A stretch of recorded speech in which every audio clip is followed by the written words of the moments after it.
My daughter hadn't called me for years and turned my grandchildren against me. But as soon as I became rich, threw a lavish party at my new house by the ocean, and posted a photo on social media, she knocked on my door the very next morning and said, "Before we continue, please subscribe to the channel and let us know where you are listening in the comments."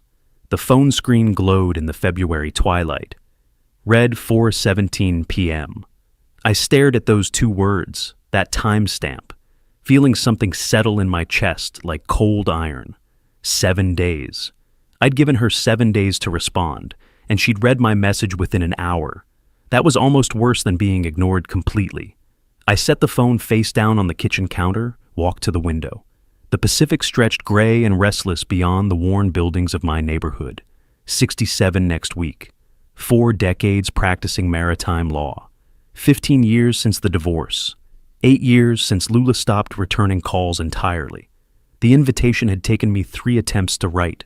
The first version was too long, too desperate. The second tried for casual indifference and came out cold. The third, the one I finally sent, was simple. "Lula, I'm turning 67 next week. Would like to see you. Small gathering at my place, Saturday at 2. Just us if you prefer. Dad." No response necessary, really. The silence said everything. I picked up the phone again, flipped it over. Still just, read 4:17 p.m. My jaw tightened. I set it down deliberately and walked away. The divorce came back to me in fragments. Claire at the courthouse, Lula beside her, both wearing identical expressions of cold determination. I'd tried to explain my position, the reason for the separation, but Lula held up her hand. "Mom already told me everything," she said. Everything. As if 15 years of marriage could be summarized in one conversation, judged and dismissed. The distance grew gradually. Missed calls became voicemails. Voicemails became texts. Texts became read receipts. Then nothing at all. 5 years ago, I drove to Russell's school for a music program, found my seat in the auditorium, waited through the performances. Afterward, in the hallway, I saw Maud standing with Claire. My granddaughter had grown so tall. I approached carefully. "Maud, sweetheart, you've grown so much." She turned away before I finished. Deliberate, practiced. "Mom said not to talk to you," she whispered. I stood there while people flowed around me, while Claire guided Maud toward the exit without a glance in my direction. That was the last time I tried to show up uninvited. The days between sending the invitation and my birthday passed in familiar routine. Morning coffee, reviewing case files for the legal aid clinic where I volunteered, evening walks along the boardwalk. I checked my phone more often than I wanted to admit. Delivered, read, nothing. Saturday morning arrived with pale sunlight through the apartment window. My alarm sounded at 6:30, same as always. I lay in bed for a moment, listening to traffic building outside, then rose and started the coffee maker. The apartment was quiet. I'd lived here 9 years, since downsizing after the divorce settlement. 1 bedroom, small kitchen, a living area with that single window facing west toward the ocean. Modest rent for San Diego, affordable on a retiree's budget. The furniture was practical, nothing extra. A life pared down to essentials. I poured coffee into my favorite mug, the ceramic one with a hairline crack along the handle, and carried it to the chair by the window. Sat down slowly. 67 years. The number felt arbitrary and immense at once. My phone sat on the side table, silent. No messages, no calls. I picked it up, scrolled through contacts out of habit, stopped at Lula's name under favorites. I studied it for a long moment, then pressed edit, removed the star. Didn't delete the number entirely. Just moved it down into the general list, alphabetically filed between Legal Aid Office and Marco's Pizza. The gesture felt small and enormous, symbolic, maybe pointless, but something shifted. I drank my coffee slowly, watching the ocean. Waves kept their rhythm, regardless of birthdays, anniversaries, family celebrations happening or not happening in apartments across the city. The water didn't care. It simply was, moving according to laws older than human disappointment. Around noon, my phone rang. Unknown number. I let it go to voicemail. Later, I played the message back. A former colleague from the maritime law firm, someone I'd worked with decades ago. "Rufus, happy birthday. Hope you're doing well. Give me a call sometime. I deleted the message, didn't call back. The afternoon stretched long. I made a sandwich, ate it standing at the counter, washed the dishes, returned to the chair. The light changed angle, turned golden, then amber, then gray. I sat and watched it all, the coffee cup empty in my hands. 67 years, 40 years practicing law, 15 years divorced, 8 years invisible to my own daughter. This is the last time I wait for her to choose me. Something changed in that moment. I couldn't name it yet, but I felt it. A door closing, another one waiting. The phone rang again, another unknown number. Different from the earlier call. This time, I answered. Mr. Sullivan? The voice was professional, neutral, a woman's voice, carefully modulated. This is Patricia Vance from West Point Notary Services. I'm calling regarding the estate of Harold Chen. I held the phone away from my ear, looked at it, brought it back. Could you repeat that? Harold Chen passed away 6 weeks ago. I'm handling certain aspects of his estate distribution. You're named as a beneficiary. Would you be available to come to our office Monday morning?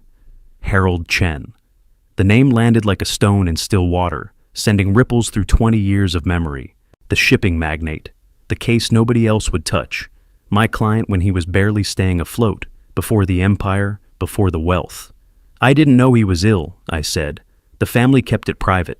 Monday at 10, our office is downtown, 6th and Broadway.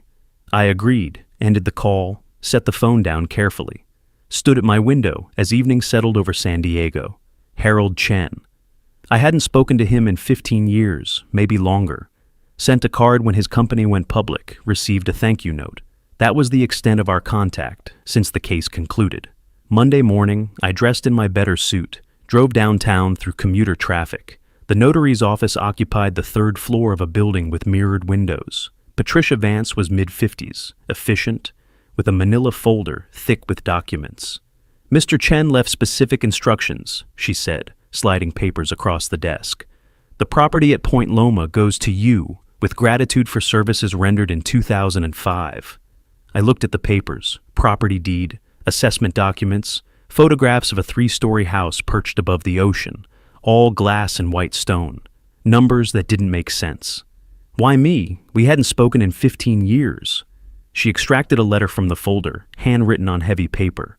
His letter states you saved his business when no one else would take the case. He never forgot. I read Chen's words carefully. The case had been complex, international shipping law, jurisdictional disputes, a contract written in 3 languages with conflicting clauses. Other attorneys had refused it. Chen couldn't pay much initially. I'd taken it pro bono because the legal questions interested me, because it was the right thing to do. The victory was narrow but complete. His small company survived, then grew, then exploded into something none of us had anticipated. The property assessment listed the value at $4.2 million. I read that number 3 times. This is accurate? I asked. Appraised last month. Point Loma oceanfront. The market's strong. 40 years of law, modest salary, careful savings, and now this. All because I did my job well once. The following week blurred into paperwork, title transfer, tax documents, property inspection. I drove to Point Loma on Wednesday to view the house. The neighborhood was nothing like my apartment complex. Quiet streets, architectural distinction, gardens maintained by professionals. The house sat at the end of a cul-de-sac, commanding views north and west. I parked, walked to the front door, stopped with my hand on the doorframe, took a deliberate breath before entering. The interior was elegant without being ostentatious. Hardwood floors, high ceilings, walls of windows facing the ocean. 3 levels, each one larger than my entire apartment. A study on the main floor, Chen's old desk still positioned to face the water. Kitchen with commercial-grade appliances, master suite occupying the entire top floor. I walked through slowly, methodically, touching surfaces, checking views, assessing. This wasn't just a house. This was a statement, a position, a tool. On the terrace, I stood at the railing, watched waves crash against the rocks below. Different from my apartment view, this wasn't observation from a distance. This was power-made architectural. By month's end, I'd completed the transfer, called my building manager. "I'll be out by month's end. Yes, I found another place." Moving day required only 2 trips in my sedan: clothes, books, the cracked coffee mug, my laptop, a box of legal files. I carried everything inside myself, didn't hire movers. The emptiness of the house swallowed my belongings. They looked absurd in all that space. That first evening, I stood on the terrace as sunset painted the sky orange and purple. The air smelled of salt and money. Down the street, lights glowed in windows of houses worth millions. My neighbors were executives, surgeons, people who'd spent lifetimes accumulating wealth. I'd received mine in a single inheritance from a grateful client. Inside, I sat at Chen's desk, opened my laptop. Searched for Lula's social media. She had Facebook, rarely posted, but the account was active. She checked it. Everyone did. She'd see updates from mutual connections, from people in our old circles. She hadn't called in 8 years, but she watched social media. Everyone does. I opened a fresh tab, searched for event planning services, a housewarming party. Something visible, something she couldn't ignore, even if she wanted to. I pulled out a legal pad, the kind I'd used for 40 years of case preparation. Drew a line down the center. On the left, people to invite. On the right, what I needed to reveal and when. The lawyer's precision applied to personal matters, strategic thinking, evidence gathering, calculated exposure. Let's see what she's really looking for. I started writing names. April arrived with clear skies and steady winds off the Pacific. I'd been in the house 6 weeks now, long enough to establish routines, to learn which floorboards creaked, which windows caught the best light, long enough to know my neighbors' schedules, to wave at the yacht club members heading to the marina each morning, long enough to plan. I sat at Chen's desk, reviewing the guest list one final time. 43 names, each one selected with purpose. Former colleagues from the maritime firm who'd respected my work. Neighbors from Point Loma who represented this new tier of society. Acquaintances from the yacht club where I'd joined as a social member. People who would talk, who would post photos, who would spread the word about Rufus Sullivan's remarkable change in circumstances. The caterers arrived at 4. I walked through the house checking details while they set up. Crystal champagne flutes arranged on the terrace table. Hors d'oeuvres prepared with precision. $300 bottles of Dom Perignon chilling in silver buckets. The detail mattered, the visibility of it. A string quartet would arrive at 6 to play on the lower terrace. Everything calculated, everything visible. Mamie Wallace appeared at 5:30, early as promised. My neighbor from 3 houses down, former notary, 62 years sharp and observant. She'd brought flowers. "You didn't need to do that," I said. "First party in a new house deserves flowers." She looked past me into the living room. "This is going to be quite an event. Just sharing good fortune." Something in her expression shifted. "Is that what we're calling it?" I adjusted my tie, checked my watch. Guests arrive at 6. The first guests arrived precisely on time. I greeted them at the door, shook hands firmly, guided them through the house with practiced warmth. The tour was choreographed, living room first, then the kitchen with its view, finally the terrace where the ocean crashed against rocks below. Each guest's reaction followed a pattern: initial amazement, questions about how I'd acquired the property, compliments on my good fortune. "Life has unexpected turns," I told them. "Sometimes doing the right thing pays off years later." By 7, the house hummed with conversation and quartet music. I moved between groups, pouring champagne, asking about careers and families, performing the role of gracious host. The lawyer's bearing served me well. Confidence without arrogance, attention without intrusion. But Mamie watched. She caught me between conversations, touched my elbow lightly. "You seem tense. Just want everyone to enjoy themselves. First time hosting here." "That's not what I'm seeing." I looked at her directly. "I'm sharing good fortune. Nothing wrong with that." She held my gaze for a moment, then nodded and moved away. But I'd seen the recognition in her eyes. She understood performance when she saw it. By 10, guests were departing. Handshakes, thanks, praise for the house and the evening. I accepted it all graciously, stood at the door waving as cars pulled away down the quiet street. Mamie stayed to help clean. We worked in comfortable silence, collecting glasses, consolidating leftover food. The caterers had taken most of their equipment, leaving the house almost as it had been. Almost. I pulled out my phone, opened the camera, walked to the terrace, framed a shot of the house lit from within, ocean dark beyond. Another from the living room, showing the space, the furniture, the art on walls. Close-up of the champagne setup, bottles visible with their labels. The terrace view looking north toward the marina, yachts lined up like white sentinels. Mamie folded napkins slowly, watching. I reviewed the photos, selected the best ones, opened Facebook, typed the caption carefully. New life begins at 67. Grateful for unexpected gifts. Point Loma. Ocean view, a new chapter. Deleted it. Rewrote.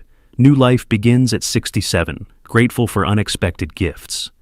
Point Loma. Ocean view, new chapter.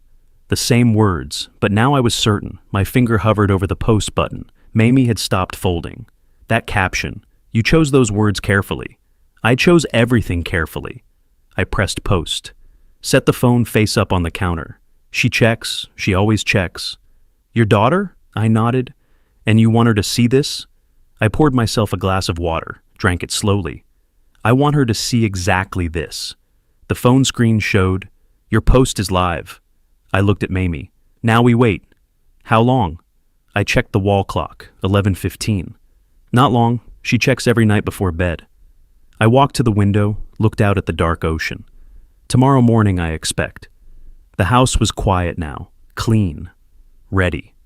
I didn't say for what, but Mamie understood. I'd prepared for company, unwanted company. I slept well that night. No anxiety, no second thoughts, just readiness. Morning arrived with pale light through the bedroom windows. I descended to the kitchen, ground coffee beans, boiled water, performed the ritual with methodical precision. The house felt larger in the early quiet, spaces opening around me like held breath. I was checking my phone casually, email, news headlines, when I heard it. Car doors slamming, multiple car doors. I set the phone down, walked to the window, parted the curtain slightly. A silver SUV sat in my driveway, doors open, people emerging, 4 figures, luggage visible in the back. I recognized the vehicle, recognized Lula even from this distance, the way she moved with determined purpose, Mitchell beside her, the kids trailing behind. Right on schedule, I said to the empty kitchen. The knocking started before I reached the door. Loud, demanding, not the polite knock of a visitor asking permission. I took my time crossing the entryway, straightened my shoulders, composed my face, opened the door. Lula stood on my threshold for the first time in 8 years. Red-faced, hair disheveled from overnight driving, dressed in wrinkled travel clothes. Mitchell behind her, looking tired, but attempting authority. Maud staring at her phone. Russell holding a backpack, eyes uncertain. No greeting. Dad, you're selfish. How could you not tell me you got rich? I stood in the doorway, taking in the scene. Suitcases, overnight bags, backpacks. They'd packed for a stay, not a visit. I accidentally saw your post. Accidentally. You didn't even think to tell your own daughter about the inheritance? She gestured wildly behind her, toward the house. About our family house? Family house? The phrase hung in the air between us. I looked at Mitchell. He stepped forward slightly, attempting to appear paternal. Really unethical, Rufus. Family should know about these things. We drove through the night, Lula added. I was so upset. Russell's eyes met mine briefly. Recognition flickered there. Grandfather seen for the first time in 5 years. Then he looked away. Maud never looked up from her phone at all. My lawyer's mind cataloged it all. 4 people, 6 pieces of luggage visible. Overnight drive meant they'd seen the post around 11 p.m., packed immediately, drove 7 hours. Arrived at 8 in the morning, exhausted but determined. Came to claim what they believed was theirs. Family house? I said quietly. Yes, we're family. Lula was already dragging a suitcase forward. 8 years, not one call. Now here she stood, luggage in hand, calling my inheritance ours. I stepped backward, let my expression transform. Neutral to warm, the shift deliberate as pulling on a mask. Sweetheart, of course, come in. I opened my arms. I'm so happy to see you. All of you. What a surprise. Lula hesitated, thrown by the sudden warmth. Mitchell's authoritative expression faltered, but they'd committed to coming, to claiming space, and backing down now would mean admitting the motive. "Let me help with those bags," I said, reaching for a suitcase. They entered, Lula first, scanning the interior with assessing eyes, Mitchell following, trying to reclaim his authoritative bearing, Maud and Russell trailing behind, teenagers uncertain in unfamiliar territory. I closed the door behind them, the soft click of the lock. They were already dispersing through the main floor, Lula's voice carrying from the hallway. "Which bedroom should we take?" Mitchell followed her deeper into the house. The kids stood in the entryway, surrounded by luggage, looking lost. I turned, saw them claiming space, already treating the house as theirs. My smile stayed fixed. "Let me show you around," I said. 8 years of silence, 12 hours after one post. She was exactly who I thought she was. Now let's see how long she can maintain the act. I followed them deeper into the house, performing the proud father. The game was in motion. I woke early the next morning, descended the stairs to find Lula already in the living room, moving furniture. Chen's reading chair, the one positioned by the window, she'd dragged it to the corner. The coffee table rotated 90 degrees. My law books, stacked neatly on the side table, now shoved into a cardboard box. "Just making it more comfortable for all of us, Dad." She didn't look up. "You don't mind, right?" I poured coffee, said nothing, watched her rearrange my life. The takeover had begun. The days blurred together. By the third morning, the guest bedroom had transformed completely. Their suitcases unpacked, clothes hanging in the closet, Mitchell's shoes lined up by the door.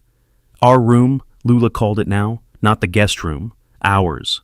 Mitchell started approaching me about money on day 5, found me on the terrace reading. "Rufus, with your legal background, you understand investment potential. I have an opportunity." I listened, nodded. Let him talk about his idea, some tech startup, some friend's venture. 5,000 to start, he said, just to show faith. "Tell me more about this opportunity," I said. "I'm listening." My phone in my shirt pocket recorded everything. California's single-party consent law meant I only needed my own permission. By the end of the first week, Russell had commandeered the television. Gaming marathons that started after breakfast, continued until dinner. The massive screen filled with explosions, sounds, his fingers rapid on the controller. "Grandpa, can you get premium streaming? The connection's kinda slow for my games." "Maybe," I said. "Let me look into it."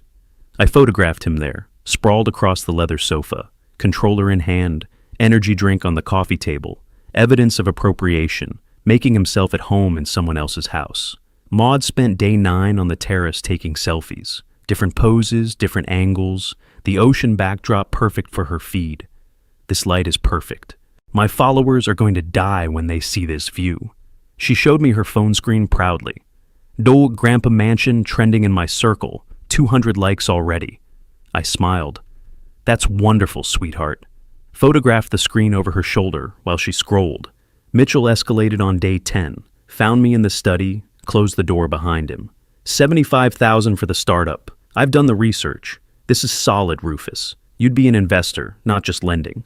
I pulled out my notebook, wrote down the number, asked questions about returns, timelines, risk assessment, acted interested. "That's significant. Let me think about it." His frustration showed. "Come on, we're living under your roof. Least you could do is help us build our future." I kept my expression neutral. I said I'll think about it. After he left, I added the request to my list. Day 3, 5,000 mentioned. Day 7, 25,000 suggested. Day 10, 75,000 demanded. Pattern established. Escalation documented. The second week brought more changes. Lula hosted a planning session at the dining table with Mitchell, discussing future family gatherings. "I was thinking we could host Thanksgiving here, the whole family. Doesn't that sound wonderful?" Mitchell and I were discussing. Maybe we could convert that back bedroom into a home office, for when we're here. When we're here, not if, when.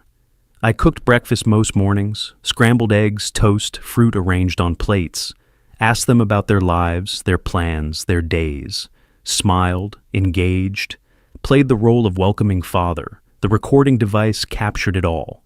Day 14 arrived with clear skies. I made my special dinner, roasted chicken, vegetables, salad from the farmer's market. Set the table carefully, opened good wine. We sat together, the 5 of us, passing dishes and making small talk. Russell talked about his gaming tournament. Maud showed photos from her latest post. Mitchell mentioned a networking event. Then Lula, relaxed from wine and comfort, said it. "You know, Dad, I honestly thought you'd die in that shabby apartment without a penny." She laughed. Good thing Chen turned out to be decent. My fork stopped halfway to my mouth. Shabby apartment, without a penny. I set the fork down carefully, looked at her. "Good thing," I repeated. She didn't notice my tone. "What? I'm just being honest. We're family now. We can be honest." Family now. Not family for the past 8 years. Family now that I had money. Chen was indeed a decent person, I said, measured and controlled. The conversation moved on, but I'd heard enough. After dinner, I excused myself, went to the study, closed the door, exhaled deeply, dropped the mask for the first time in 2 weeks, downloaded the day's recordings to my laptop, organized files by date, created a timeline, 2 weeks, 15 documented incidents, 7 financial requests totaling $120,000, multiple photographs of appropriation, and now, the confession. I put on headphones, listened to Lula's voice again. Shabby apartment without a penny. My expression grew colder with each replay. Opened my notebook, wrote 2 weeks, 15 documented incidents, 7 financial requests totaling $120,000. 1 confession, enough. I closed the laptop, opened the desk calendar, circled a date in early May, 3 days from now. Below it, I wrote, Terrace, morning, Lula alone. Time for a conversation. I returned the notebook to the locked drawer, pocketed the key. The evidence was secure. The trap was ready. Tomorrow I'd extend an invitation, a private talk about family future. She'd accept eagerly. She always took what was offered, and greed makes people predictable. 3 days later, I found my moment. Breakfast scattered the family through the house. Mitchell on his laptop in the study, door half open. Kids still sleeping upstairs. Lula in the living room with design magazines, planning something. I approached her. "I'd like to talk, just us. This morning, on the terrace."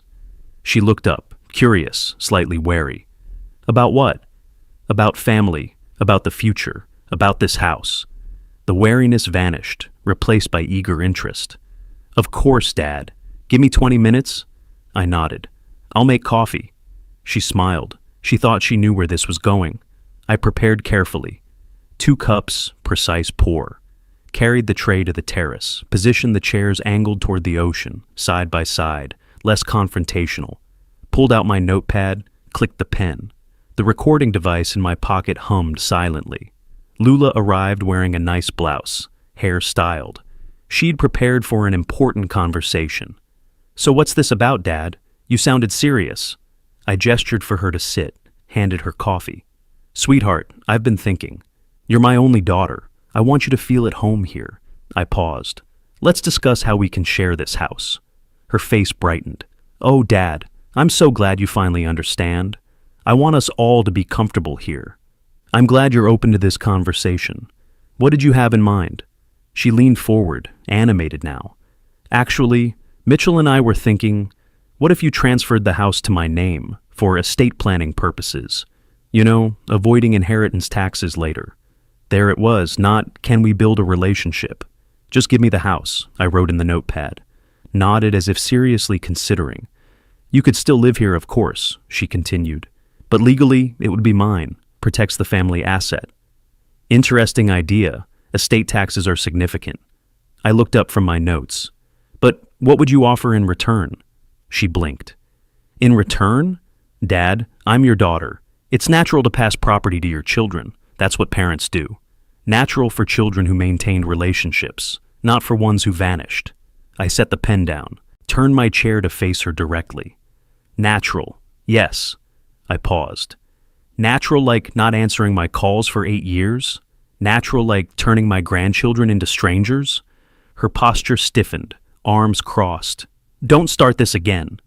I'm not relitigating the divorce. I'm asking what relationship we actually have. You left Mom. You chose to leave the family. I was protecting myself and my kids from the drama. You can't blame me for that." I let the silence stretch, watched her defensive expression, the tight jaw, the entitled certainty that she deserved this despite everything. Here's my proposal. I extended my hand. 2 months until end of June. Live here. If we genuinely become family in that time, not just housemates, I'll consider your request. She relaxed slightly. 2 months? That's all? Real family, honest conversations, actual connection, not just convenience. Dad, of course we'll be a real family. We already are. She took my hand, shook it confidently. This is going to work out perfectly. You'll see. She thought 2 months was easy. She had no idea what real family required. We stood, walked back through the terrace doors into the house. Mitchell immediately approached. Well, what was that about? Lula glowed. Dad and I had a wonderful talk. We're going to work on being a real family. And, she lowered her voice, 2 months, if it goes well, he'll consider future arrangements. Mitchell's eyes narrowed, calculating. I passed them, heading to the kitchen. I need to make some calls, family business. Lula didn't notice the emphasis, didn't catch the look I gave Mitchell, assessing, cataloging. She was already on her phone, texting. I saw from the kitchen doorway. Just talk to Dad. I think we're going to get the house. I turned away, permitted myself the smallest smile. The countdown had begun. She had 2 months to prove she was family. I had 2 months to prove she wasn't. And I was the one with evidence. I set the dining table carefully, plates aligned precisely. Silverware positioned according to old rules my mother taught me. Napkins folded into triangles, everything deliberate. Lula watched from the kitchen doorway. This is nice, Dad, like old times. There were no old times like this. We'd never had family dinners, never sat together with warmth and conversation. But I didn't say that. I thought we should eat together, really talk. She smiled, missing the edge in those words. The family gathered. I sat at the head of the table, recording device in my shirt pocket, switched on. Notebook on the sideboard, within reach. This wasn't dinner, this was deposition. Russell, I'm curious. I passed him the breadbasket. What did your mother tell you about me, about why we don't see each other? He glanced at Lula, uncertain. She went very still. Well, he took a role, buying time. Mom said you abandoned Grandma when she got sick, and that you never gave her money to take care of us. I cut my chicken calmly, chewed, swallowed. Interesting. Your grandmother was never seriously ill, and I never denied anyone money. Lula interrupted. Dad, let's not ruin dinner with old history. I reached to the sideboard, retrieved the folder I'd positioned there before dinner, opened it, spread bank statements across the table. I paid child support, $2,200 every month, until Maud turned 18. I looked at the children. Would you like to see the records? Russell stared at the papers. Maud looked at her mother, questioning. It's important to know the truth about family history, don't you think? The rest of dinner passed in uncomfortable silence.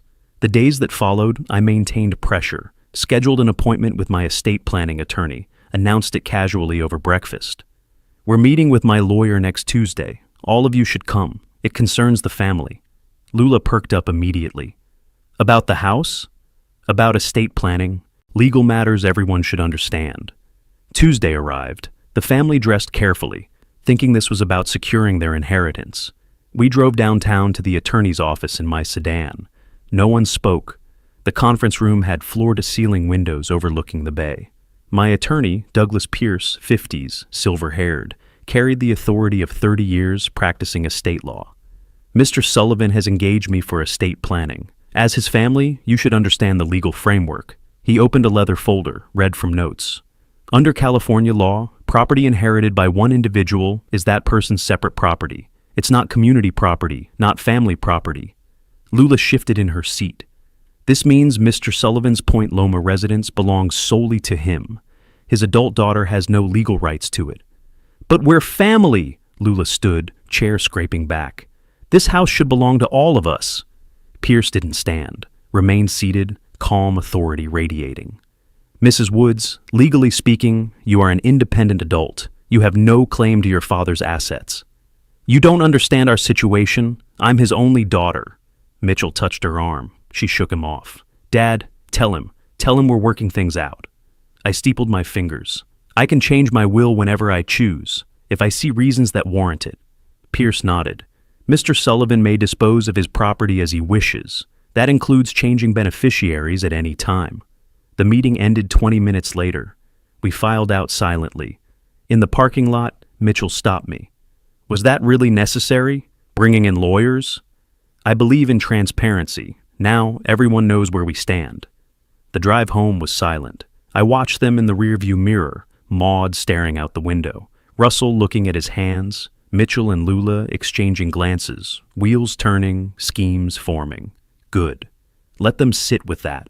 Let them understand how precarious their position really is. Back at the house, I went to my study, closed the door, opened the calendar on my desk. June was nearly over, the trial period almost complete. I made a note. Week 1st. July, implement phase 3. Outside, I heard Mitchell and Lula arguing in hushed voices. Couldn't hear words, but tone was clear. Anger, fear, desperation. I opened my laptop, began typing an email to former colleagues from the firm. Dear friends, I'd like to invite you to visit my new home in Point Loma. 7 days. They had 7 days before my friends arrived, and they'd need to vacate the guest room. Time to see how they react when asked to sacrifice even the smallest comfort. I hit send. The following Monday, I entered the kitchen at breakfast. Casual morning. Weekend just ended. The family relaxed, Mitchell scrolling news on his tablet, Lula texting someone, kids eating cereal while staring at their phones. The comfortable domesticity of people who believed they belonged. I poured coffee slowly, let the silence build, sipped it, tasted the bitterness. I've invited some old colleagues from the firm. They're visiting next week for several days. Lula barely looked up from her phone. That's nice, Dad. They'll need the guest room. You'll have to move out temporarily. I added cream to my coffee with deliberate care, stirred with a spoon that clinked against ceramic. There are good hotels nearby. I'll cover the costs naturally. Fork clattered against plate, the sound sharp in the sudden stillness. Lula's head snapped up, her phone forgotten on the table. What did you just say? My friends need accommodation. The guest room, your room, is the appropriate space for them. I took another sip. Several hotels within 15 minutes offer excellent amenities. I'll make reservations if you'd like. Hotel? You want us to go to a hotel? I remained standing, coffee cup steady in my hand. It's only for a week, maybe 10 days depending on their schedule. This is our home. You can't just kick us out. I set the cup down carefully on the granite counter, the sound precise, final. This is my home. You are guests here. We discussed this with the attorney, remember? The legal framework was quite clear. Mitchell stood abruptly. His chair scraped against the floor. He approached me with what he probably thought was authoritative bearing. Rufus, let's step aside and talk, man to man, privately. We can talk right here. I didn't move, didn't give ground. Nothing to hide from the family. His jaw tightened. A vein pulsed at his temple. You said you'd help with the business opportunity, the startup. We're counting on that funding. We've made plans based on your word. I promised to think about the loan. I've thought about it extensively. I paused, let him hope. My answer is no. That's not fair. We've been good guests. We've been respectful. We deserve consideration. I pulled my small notebook from my pocket, the leather worn from handling, opened to a marked page. Mitchell, do you know how many times you've asked me for money in the 2 months you've been here? His expression shifted, confusion, then wariness. 17 times, I counted, documented every single request. I turned the notebook so he could see. Tally marks in my careful handwriting, dates beside each one, amounts when specified, $5,000 for initial investment, $25,000 for expansion capital, $75,000 for the big startup opportunity, smaller requests scattered between, $2,000 for car repairs, $3,000 for credit card debt, $1,500 for Maud's phone. Every single request, time, date, amount, reason given. You've been tracking, his voice rose. That's manipulative. That's surveillance. It's called paying attention. It's called documentation. Lawyers do it professionally. I merely applied professional skills to personal circumstances. Maud started crying, loud, dramatic teenage sobs. Grandpa, you're being mean. Why are you doing this to us? We haven't done anything wrong. I looked at her directly, didn't soften my expression. Perhaps I am mean. But this mean grandfather has housed you free for 3 months, fed you, paid utilities, absorbed the cost of your presence without complaint. We thought you wanted us here." Her voice broke, tears streaming down her face. "You acted like you were happy. Market rent for this property is $12,000 per month. I checked comparable properties." I let the number sit. 3 months, $36,000 you owe me, minimum. That's not counting utilities, food, or the wear on furnishings. Silence, complete, stunned. Mitchell's face had gone red. Lula's pale. "You can't seriously expect us to pay rent." Mitchell's voice cracked. "That's absurd. We're family." "I expect nothing. I'm simply stating facts for clarity." I picked up my coffee again. "You've lived here free while asking me for money 17 separate times. The irony is rather sharp, don't you think?" Lula moved toward me, hand reaching out as if to touch my arm. The gesture practiced. "Dad, you're really going to choose strangers over your own daughter? Over your grandchildren?" I stepped back, subtle but definitive, maintained the physical boundary. "They're not strangers. They're respected colleagues, friends who've known me for decades, people who called when I moved, who asked about my well-being, who maintained connection." Her hand dropped. "You'll be alone again. Do you really want that? An empty house? No family around?" The question hung between us. The emotional manipulation transparent. Make him fear solitude. Make him need us. Make him vulnerable. "I've been alone for 8 years, sweetheart. I'm quite accustomed to it." I held her gaze. Alone is different from lonely. I learned that distinction well. She went pale, the words landing exactly as intended. Russell spoke softly from his seat at the table. "Did you really pay child support, like you said at dinner, all those years?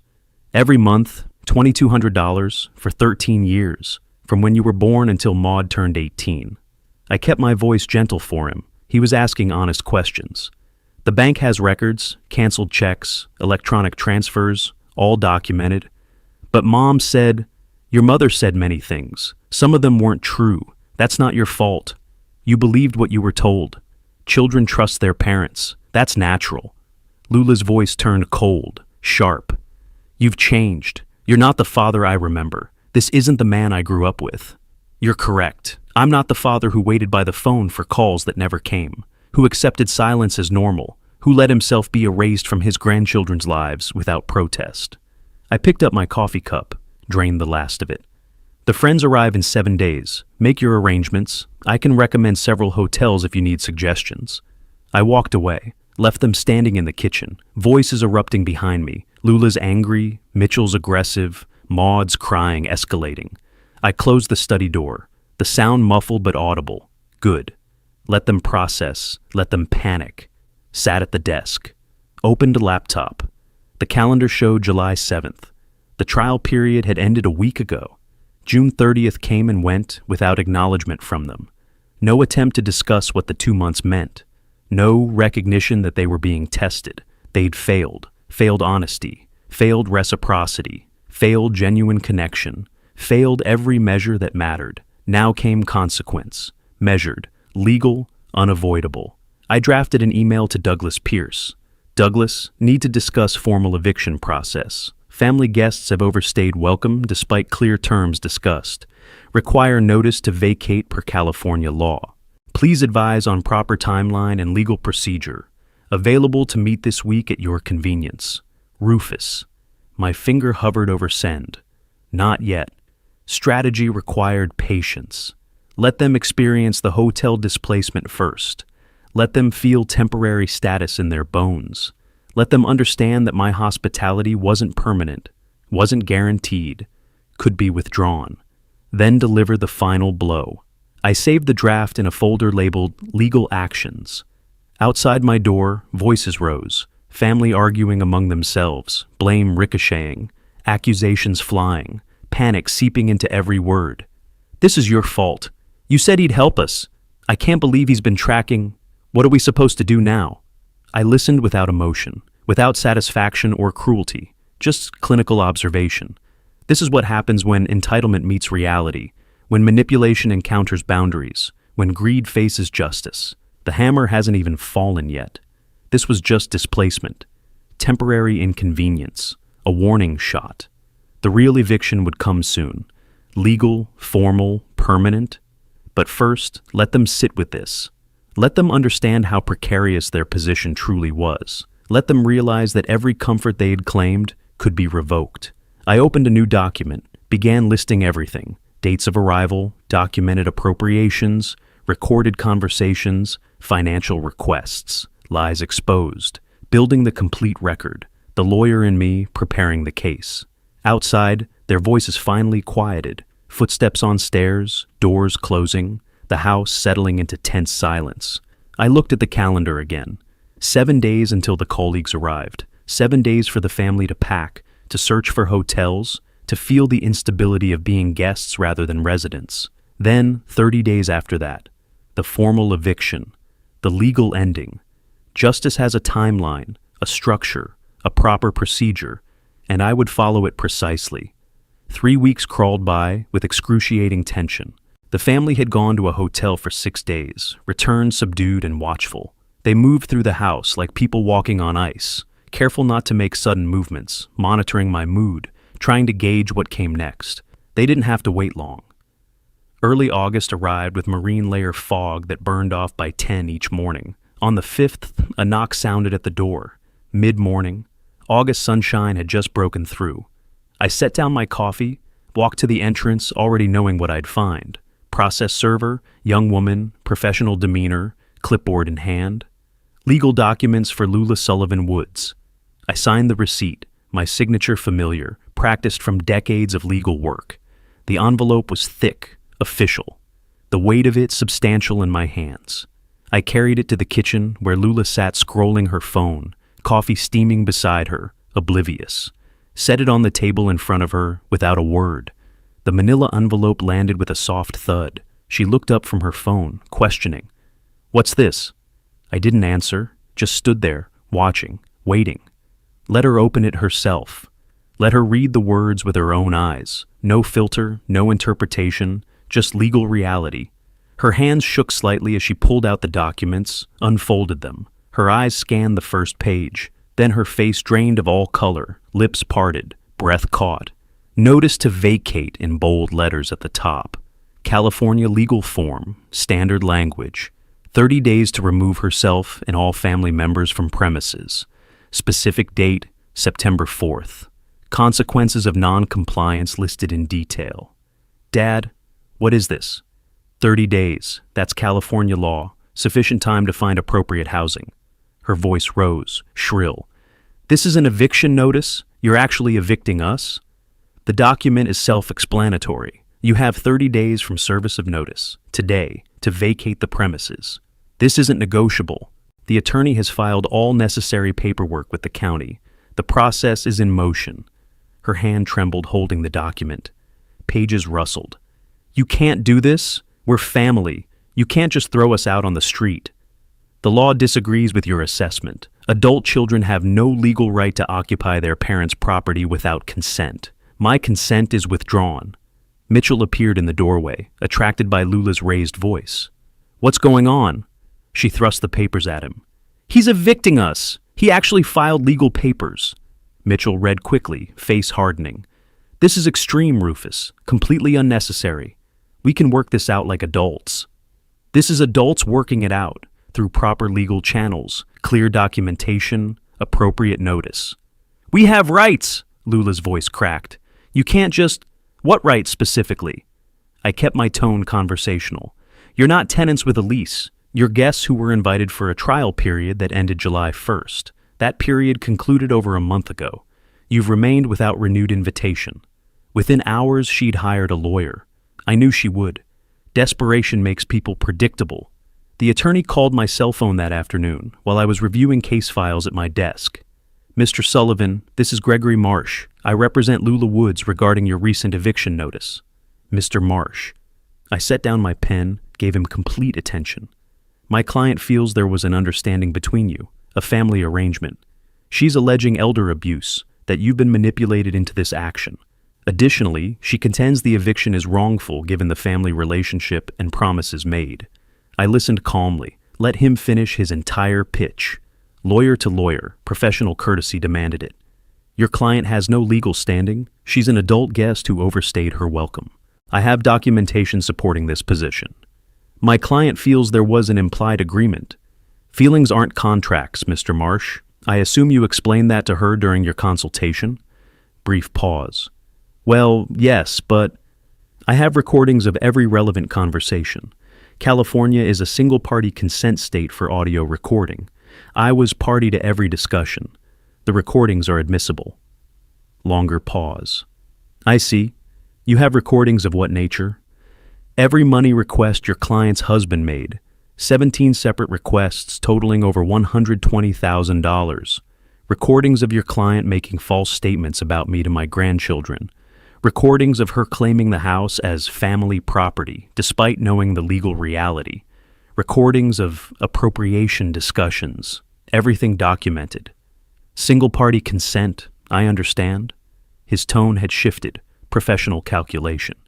That does complicate matters. I also have photographic evidence of unauthorized changes to the property, witnesses who can testify to their behavior, bank records showing child support paid consistently for 13 years, contradicting claims made to the grandchildren. A comprehensive file, Mr. Marsh. I'll need to discuss this with my client. Please do. The notice stands. 30 days. I've offered to help with moving expenses if needed. I'm not interested in causing hardship, just in reclaiming my home. I'll advise my client accordingly. Good day, Mr. Sullivan. The line went dead. I sat back in my chair, looked out the window at the ocean, waves steady, constant, indifferent to human drama. That same week, I visited Douglas Pierce's office downtown, took the elevator to the 7th floor, walked past the receptionist who knew me now, smiled recognition. Pierce stood when I entered his conference room, shook my hand. Rufus, the eviction notice has been served. This morning, her attorney called this afternoon, man named Gregory Marsh. Do you know him? Family law, decent attorney. He'll realize quickly that the case is hopeless. Pierce gestured to the chair. Now, you mentioned changing your will? I sat. Complete revision. I want the entire estate to go to charity. He pulled out his legal pad, began making notes. Which organization? Children's Advocacy Fund, specifically programs supporting single-parent families. Kids who grow up with one parent who fought to stay involved despite barriers. Pierce's pen paused. He looked up, understood. That's very specific. It's very personal. We spent 2 hours going through details. Executor designations. Backup beneficiaries if the primary charity dissolved. Distribution timelines. Tax implications. Pierce was thorough, as always. Not a dollar to your daughter, he confirmed. Not a cent. She made her choices. This is mine. She could contest the will, claim undue influence, diminish capacity. Hence the recordings, the documentation, the evidence of my sound mind and clear intent. Let her try. The evidence will destroy any claim. Pierce nodded slowly. You've thought this through. I'm a lawyer, Douglas. Of course I've thought it through.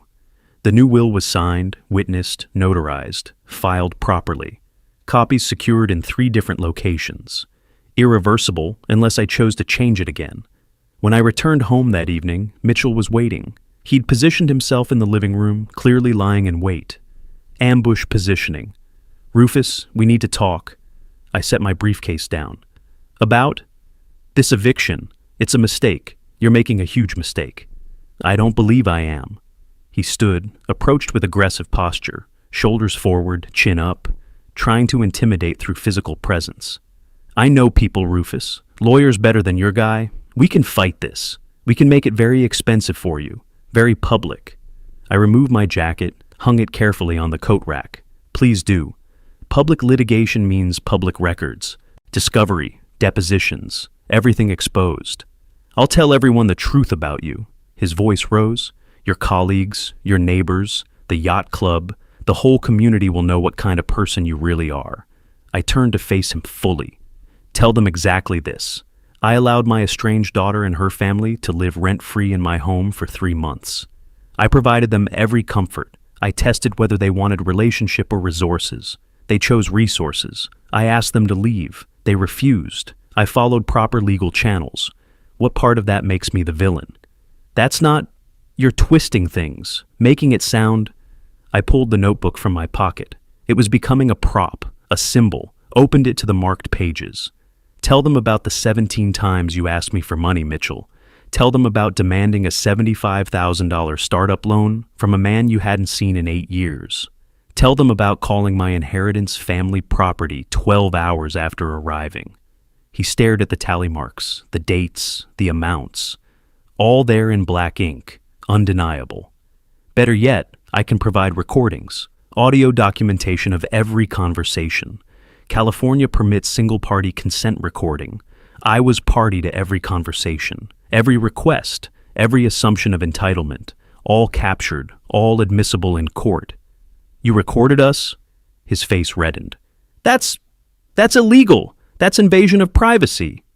California Penal Code Section 632. One-party consent, perfectly legal, as both you and your wife's attorney have now learned. His aggression deflated like punctured balloon, shoulders sagged, the fight draining visibly. You planned this from the beginning. You never intended to help us. This was all, what? Some kind of test? Some sick game? I gave you a genuine chance. 2 months to prove you wanted family, not money. Every interaction was your choice. Every word you spoke was your decision. You failed on your own merits. I just documented the failure. Lula was right about you. His voice turned bitter. You're cold, calculating, heartless. Perhaps. But I'm cold and calculating in my own home. You're cold and calculating in someone else's home. We are not the same. He turned away, started toward the stairs, then stopped. The kids are confused, upset. They don't understand what's happening. The children are welcome to understand the truth. I've offered to explain everything to them honestly. Your wife declined that offer. They think you're being cruel. They think what they've been told to think. When they're older, they can decide for themselves.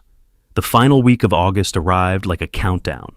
Boxes began appearing, brown cardboard towers stacked in the guest room, the hallway, by the front door, packing tape dispensers, markers, the physical evidence of departure. I watched from distance, didn't offer to help, didn't hinder, just observed. One afternoon, I found the grandchildren in the backyard. They sat together on the stone bench near the garden, talking in low voices. Russell saw me first, elbowed Maud. They went silent. I approached slowly, non-threatening. Sat on the other end of the bench, leaving space between us. May I talk with you both? They exchanged glances. Russell nodded. Okay. I want you to understand something. This situation, the eviction, everything happening, it's not about you. You're not being punished. Maud's eyes were red-rimmed. It feels like punishment. I imagine it does, but you're children. You believed what your mother told you. That's what children do. That's normal and right. Mom says you're being mean. Her voice small. She says you changed. Your mother is partially correct. I have changed. I used to accept silence and distance as normal. I used to wait for phone calls that never came. I don't do that anymore. Russell spoke carefully. Grandpa, why did you let us stay so long if you were going to kick us out anyway? I wasn't testing you. You're children. That wouldn't be fair.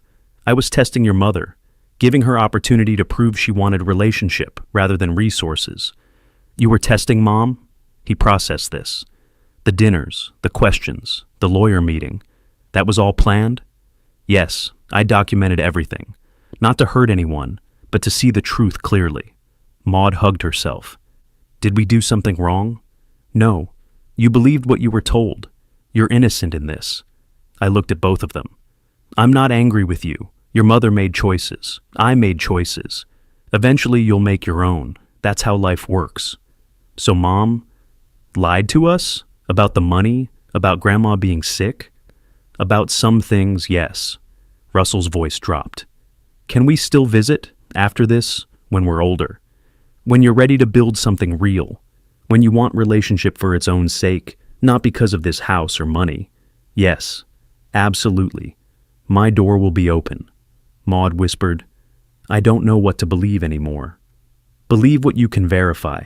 Ask questions. Seek evidence. Think for yourselves. You're smart enough to do that now. I stood, left them sitting there, gave them space to process. Inside, I heard Mitchell and Lula arguing, voices muffled but angry, blame ricocheting between them, panic in every exchange. "This is your fault. You pushed too hard." "I pushed? You asked for 75,000. You said he'd help us. How was I supposed to know he was recording everything?" I closed my study door, shut out the noise. Tomorrow was August 30th, the day before the deadline, the day before everything changed permanently, the day before justice completed its arc. August 31st arrived with clear skies and the kind of crystalline light that makes San Diego famous. Not a cloud visible, the ocean calm, reflecting morning sun like hammered silver. I stood on the terrace at sunrise, coffee in hand, watching dawn paint the horizon in shades of gold and pink. Behind me, the house hummed with activity. Footsteps on stairs, boxes scraping across floors, muffled voices coordinating the loading, the sounds of departure. They were leaving. Finally. Permanently. I didn't turn to watch. Not yet. This moment belonged to me, peace before the final confrontation. The last conversation before they drove away, and my life returned to being mine alone. The ocean was calm, waves gentle against the rocks below, steady, constant, indifferent to human drama. So was I. 4 months ago, they'd arrived uninvited, with luggage and entitlement and the certainty that biology granted them access. Today they left required by law, with boxes and bitterness and the knowledge that family means nothing without commitment. Justice has a timeline, a proper structure, a beginning and an end. Today was the end.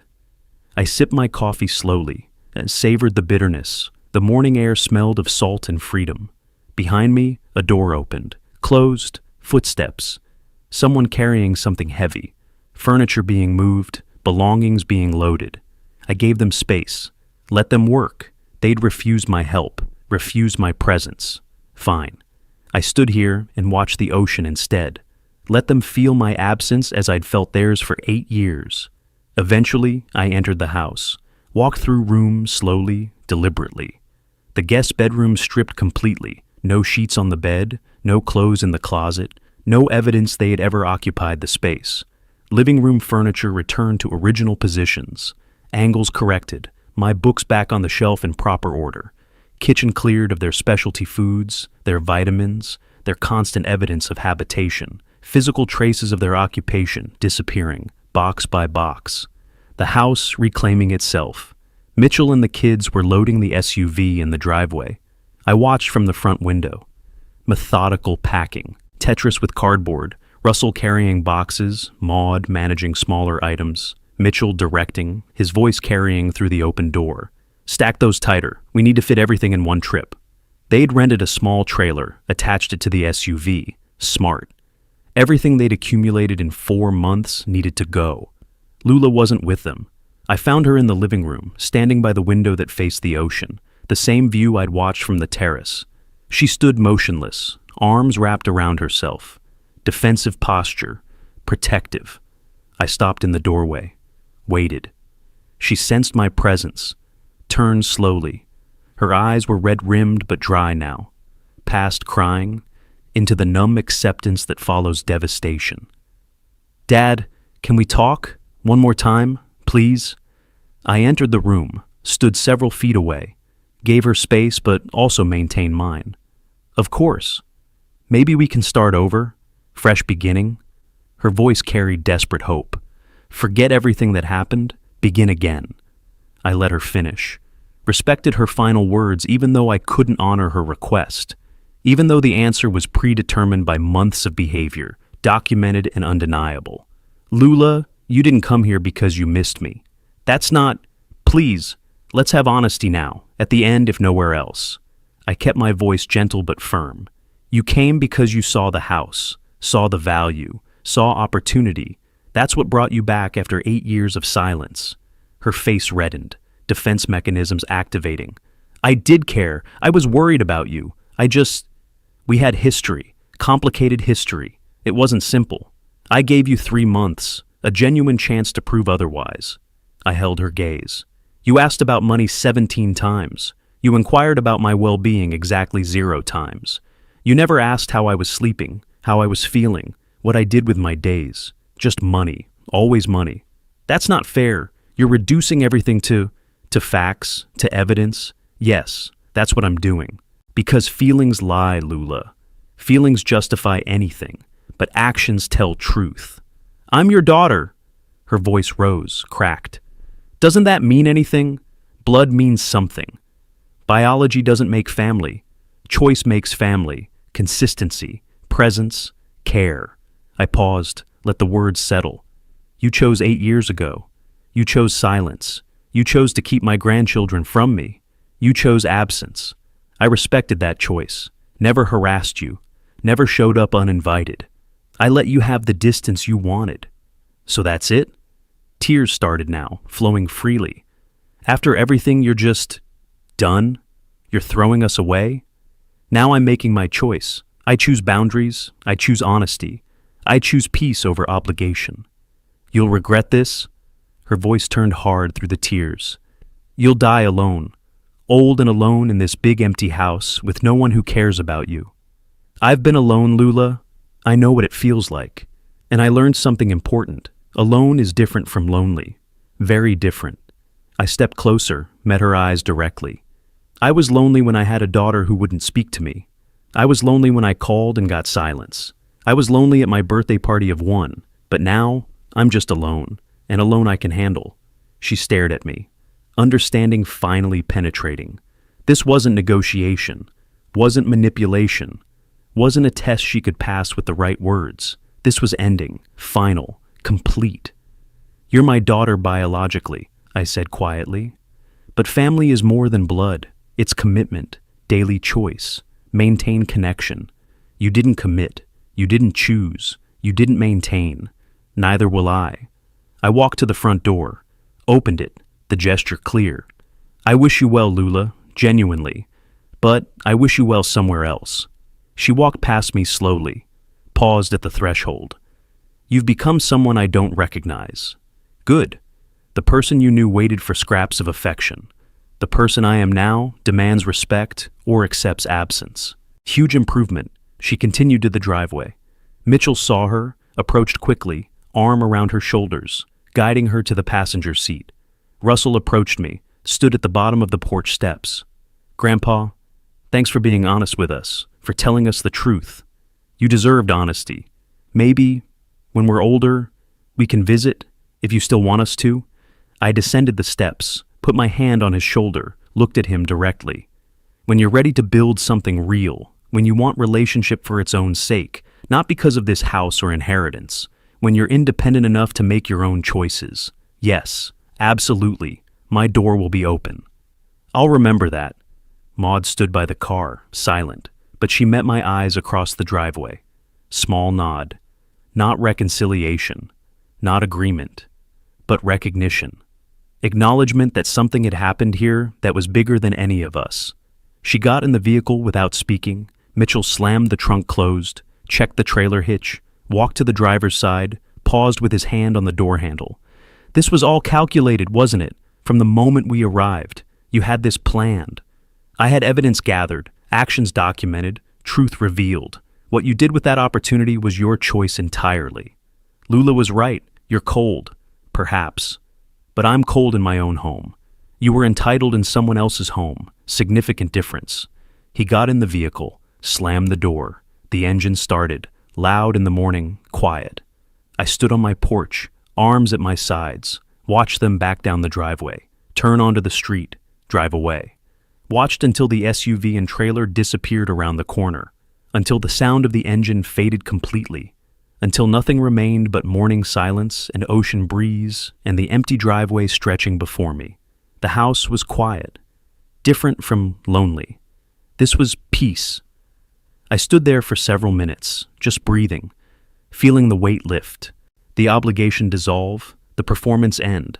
Footsteps on the sidewalk, Mamie approaching, walking from her house 3 doors down. She carried a small plant in a terracotta pot, something flowering, something alive. I saw them leaving, thought you might want company. She reached the porch, or solitude. Either is fine, I can go if you prefer. I gestured toward the terrace.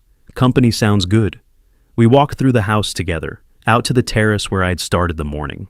Sat in the chairs I'd positioned there months ago, back when the house was new to me, and I was planning everything that just concluded. Was it hard? She asked quietly. Watching them go? No, it was fair. I looked at the ocean, the constant waves. Justice often looks hard from outside, but when you're the one who lived through everything that led to it, it's just appropriate conclusion. She studied my face. You look settled, like something heavy lifted. Exactly that, like I've been holding my breath for months and can finally exhale. What happens now? Now? I smiled. Now I live, my life, my terms, my house. No performance, no testing, no documentation, just living. I'm glad you're my neighbor, Rufus. She set the plan on the table between us. Real community beats fake family every time. Yes, it does. Thank you for being here, for understanding. We sat together in comfortable silence for a while, watching the ocean, watching the morning unfold. No need for constant conversation, just presence, authentic connection. Eventually she left, returning to her own home and schedule.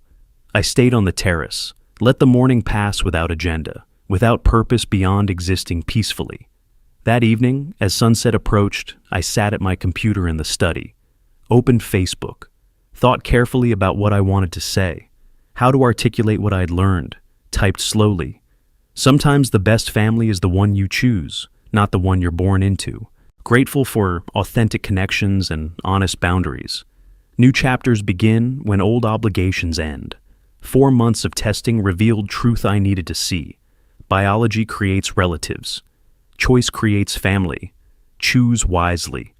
I read it 3 times, edited slightly, made sure the tone was philosophical, not bitter, reflective, not vengeful, posted it. Within 5 minutes, Mamie commented, "Wise words, neighbor. Welcome to your new chapter." Others followed, former colleagues, neighbors, people from the yacht club I'd gotten to know. Supportive words, understanding. No one asking for details. The post said enough. I closed the laptop, returned to the terrace as sunset painted the sky in brilliant oranges and purples. Same view, same ocean, same house. But everything different, everything transformed. The house was quiet. My life was mine. The weight of obligation lifted completely. The performance ended, the documentation complete, the justice served. I raised my coffee cup, switched to wine now, a good Cabernet I'd been saving, to the horizon.